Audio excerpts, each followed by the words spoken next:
Section 3. Until recently, we knew almost nothing about how important bees are in maintaining natural diversity. Now we know more about them. We know, for example, that bees fall into two categories: wild bees and domesticated honeybees. A main reason for the domestication of bees has always been the production of honey and beeswax. We also know that honeybees are the dominant pollinators. In addition to bees, wasps, moths, butterflies, flies and beetles, as many as 1,500 species of bird and mammals serve as pollinators.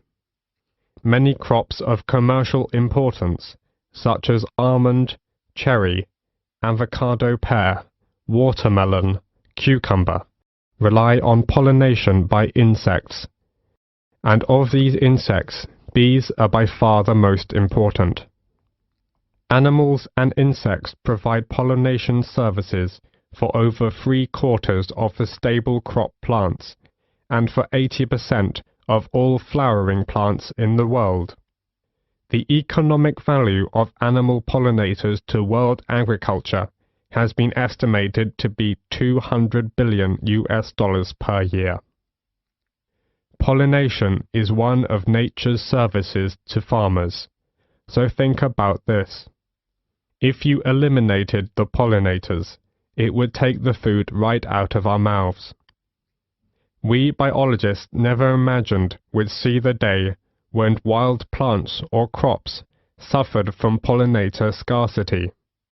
But, unfortunately, that day has come. In fact, farmers in Mexico and the US are suffering the worst pollinator crisis in history. So, what happened? Any ideas? Alicia? It is, because of natural enemies? I read something about a kind of parasite that's killed lots of bees. It's true. An outbreak of parasitic mites has caused a steep decline in North American populations of honeybees.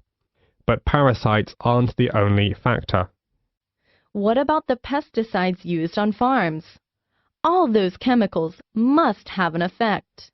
Most definitely, yes. Pesticides are a major factor.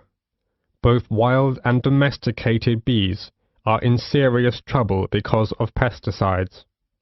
In California, farm chemicals are killing around 10% of all the honeybee colonies. Agriculture in general is part of the problem. Another example is the monarch butterfly. Millions of monarchs from all over the US and southern Canada fly south every year in late summer. The monarch is the only butterfly that returns to a specific site year after year. Unfortunately, the herbicides used in the milkweed in the Great Plains are taking a toll on monarchs, and fewer of them are reaching their winter grounds in Mexico. In a recent field study at Cornell University in the US, it was found that monarch butterfly caterpillars eating corn-toxic pollen blown onto milkweed plants near cornfields had suffered significant adverse effects, leading to death of nearly 20% of the caterpillars. Wow, 20%! That's so tragic. And it's more than that. There are over 1,500 species of butterflies in the Indian subcontinent, but their population is dwindling because of environmental changes. Many man-made environmental changes, like deforestation, extension of farming, and unrestricted urbanization, are threatening some species of butterflies to extinction by destruction or disturbance of their larval as well as adult food plants, feeding grounds and shelters. Many of the most spectacular and endangered species have various levels of protection under local legislation. However, There is a major trade in the spectacular tropical species for incorporation in ornaments and souvenirs. The international demand for insects is greater than most people realize. Yes, indeed. I once read an article about another important pollinator, the long-nosed bat. These amazing animals feed on cactus flowers, but they are having a tough time too. Some desert ranchers mistake them for vampire bats, and they've tried to poison them or dynamite the caves where they roost. Yes, we must recognize that pollination is not a free service, and that investment and stewardship are required to protect and sustain it. So what can be done about this situation? Well, wildlife farming, based on sustainable exploiting wild creatures, can help to save endangered species like butterflies and their habitats. Besides, gardeners, orchard growers, farmers, and urban dwellers can switch to more pollinator-friendly organic methods of cultivation to reduce wildlife exposures to insecticides, herbicides, and fungicides. That's right. Actually, the focus on beekeeping needs to change from conventional honey production to crop pollination. That is the end of section 3.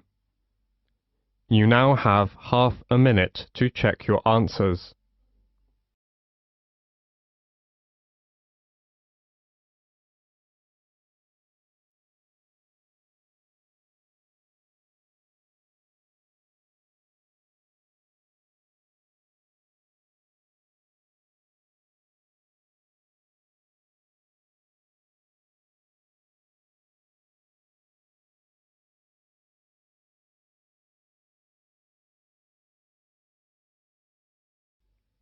Now turn to section 4.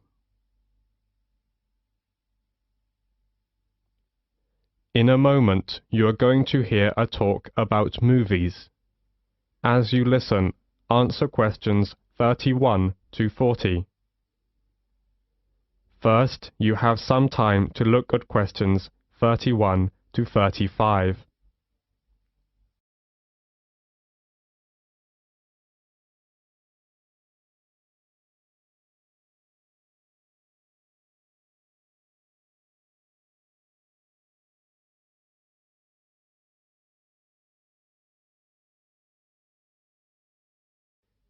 Now, listen carefully to the talk and answer questions 31 to 35.